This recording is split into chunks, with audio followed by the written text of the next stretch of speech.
Hey guys, it's Josiah here, back again with another video. Now, in this video, we're going to be going through the top 5 personalized lines I've used to book over 1,000+ calls in the last 90 days. Now, if you don't know, my name is Josiah. Everyone calls me Jozy for short. I've built and scale my own done for your marketing agency multi-six figures in just under 90 days. Now, I'm helping other marketing agency owners do the same while scaling their own agency to multi-6 and 7 figures, right? Now, in terms of what we've done, we've worked with over 200 clients in 50+ niches, both American and European markets. Help clients such as like Greg go from 0 to 30K in just 30 days. Help our clients like Nana add an extra 20K per month in just under 4 months, right? In terms of the strategy that we've used right now, in the last 30 days, we booked over 341 calls, but it's the exact same system that I'm actually going to share with you today. And yeah, that's essentially kind of a background about us. But without further ado, I'm going to go through the top 5 personalized lines I used to book over 1,000 calls in the last 90 days. Okay, so number one, why do we use personalized line? Now, personalized line is a great way to double your current metrics of your already working script. It's a multiplier of good scripts, right? So, for example, a lot of people just say, "Oh, let's personalize and let's make everything personalized," without actually having a proper script, and then they're or proper offer. They're like, and they start using the personalization and it doesn't work, and then like personalized lines doesn't work, right? Where in reality, they actually need a good offer first, and a personalized line is the way to multiply that offer. For example, I've met one of my friends.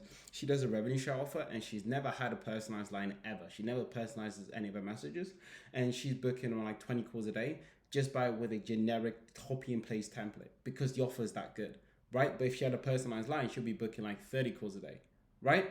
So that is the difference. First, you really need to come and actually find an offer that works, and then use a personalized line to scale that current winning offer, right? Don't start with a personalized line first and then try and make an offer from it. Start with the offer first and then add a personalization to multiply what they're doing, right? Personalized line will not fix a bad offer 100%. It already amplify what's already working. So, for example, if your offer is at 0, anything times by 0 is going to be 0, right? So make sure that at least you get it to 3, 4, 5 in terms of you're booking some appointments, and you want to scale that up, right? It's a good way to get more from what you're currently doing, right? Alex Moses talks about more, better, new. This is kind of the better in terms of making things better, so then you can optimize more in terms of what you're doing at the moment, right? Now, in terms of the personalization that I've used that currently work for me and my clients, and these worked extremely well.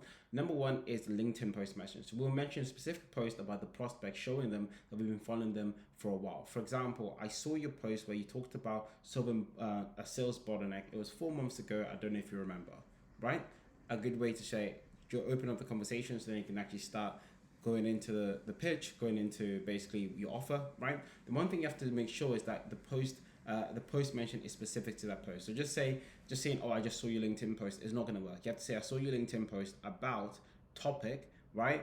It was 2 days ago, or it really resonated with me. I liked your topic about this. Something that's a bit more specific, that's actually to them, and they're going to feel like, "Oh my god, someone's actually like taking time and looking at what I'm doing at the moment." Right. The next thing is case study mention. We'll mention a specific case study or an achievement of prospects, somewhat praising them for what they're doing at the moment. I saw that you helped Nike double their click-through rate within just 30 days, right?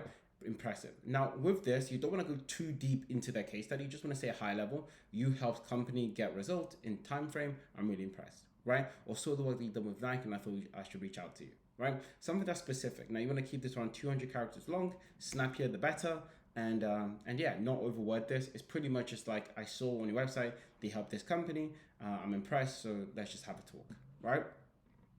And the next one is service product mention. So this way you mention a specific service they offer and sometimes who they offer to. For example, I saw that you helped businesses, or even better, low businesses, implement SEO backlinks to their site, right?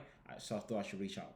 Now you can add again the ICP to this as well to make sure it's specific service. The more specific service you can name, the better. So for example, if I just say, let's say marketing services, that's one way. But I can say, I hope that I saw that you help ecom brands with UGC services, right? That is like, oh my god, he's made more of an effort to make it more specific to me. Now that's kind of the main kind of principle here. It's right, make things specific to the person that you're actually outreaching to. If you're gonna say marketing, say what type of marketing. In SEO, paid ads, like what type of marketing are you actually helping them with, or you've seen on the website, right? Another one as well is add content mention. So here you actually mention a specific ad that you've seen or you mention a caption summary of that ad. For example, I saw your ad on how you're helping law firms fill up their calendar. So I thought I should reach out. So I thought I should reach out. Right now, this is a killer one. Right. This is a killer one. The main thing you have to make sure. This is a killer line. There we go, killer line. The main thing you have to make sure is that you don't tell them that the ads suck, right? A lot of people will be like, I saw your ad and I saw XYZ and I thought you can improve way much better. You don't really have to tell them that the ads suck. It's like, because you just met them. It's like going out on a date with a girl and just saying something like a mean compliment. Like, you don't need to say that, right? I would just talk about, hey, I just saw the ad, so I thought I should reach out because I think we could help scale this XYZ, or I love the ad. Something that is really praising them, not really saying that the ads suck, right? Now you can use this and all these personalized lines. You can use Clay to find all of them. I can make a video for each and every single one of them, right? But you can use Clay and Apify as well, or APIs to find the specific ad and the content that they're running. Okay. Now, last but not least, right? This is a killer. This is literally what's helped us scale, and is recommendations. Now, we'll mention a specific recommendation of the prospect, including the giver's name, which can only be found at the bottom of their LinkedIn page, right? So when you scroll to the bottom, there is all the recommendations that the prospect has had. And what we're going to be doing is mentioning who's given that recommendation and what they said. So I saw the glowing recommendation from John saying you're a killer at sales. I'm impressive, right? The main thing about this, now you can use Clay, but you have to use Clay and APIs to actually find this. And once you find it, you can literally just see the appointment skyrocket because it's so specific. It's so them. And sometimes the prospect thinks that the recommendation person, like the person who gave the recommendation. So they're more willing to basically reply to your email. And that's one of the biggest things that I've seen. Like, prospects are more willing to give you a reply if they feel like you're an acquaintance, like you're a friend of a friend, right? And this has literally worked so much wonders for us. It's like, I left the best to last. Like, this is literally what has been giving us a lot of results.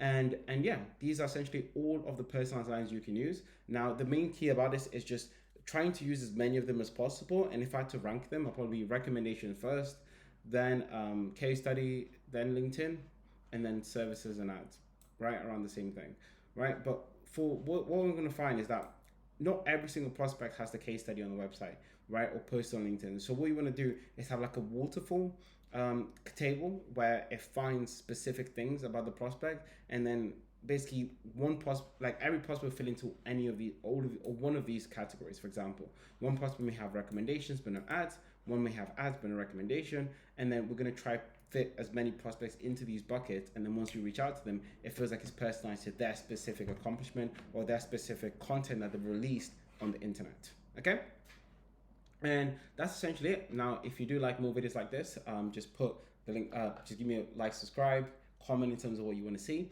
and that's it from this video. And if you want this to be implemented in your business, there is a link below for us to chat, take it from there and see how we could work together. And yeah, that's it from this video, and bye.